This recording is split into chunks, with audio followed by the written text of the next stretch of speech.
After 6 days, Jesus took Peter, James, and John and led them up a high mountain apart by themselves.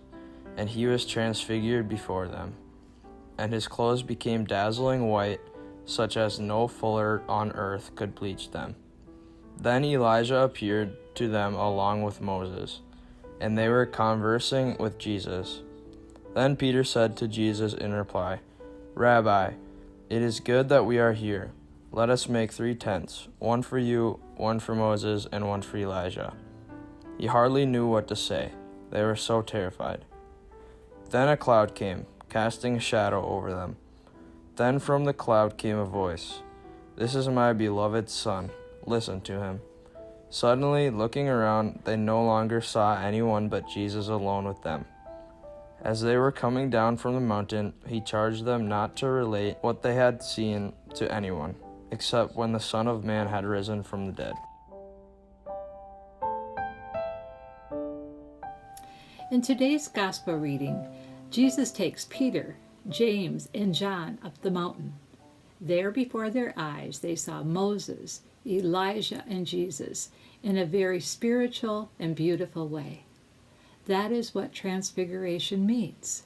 The apostles were in awe at what they saw. It seemed like a dream, and eventually they were alone with Jesus as if nothing had happened. What do you say? They were almost speechless.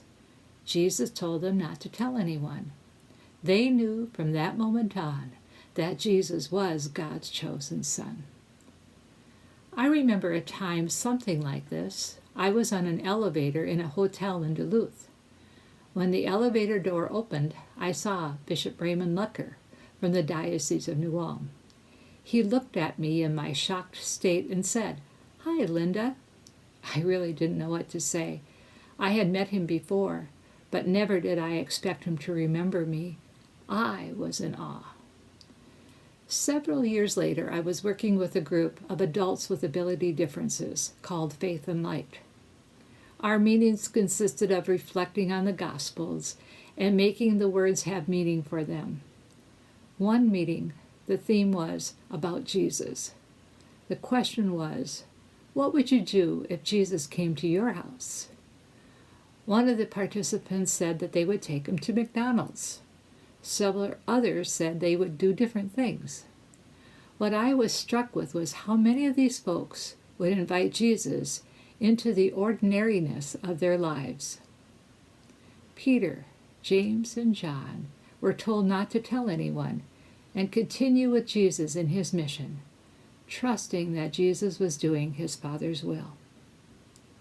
Question: what would you do if you were suddenly alone with Jesus?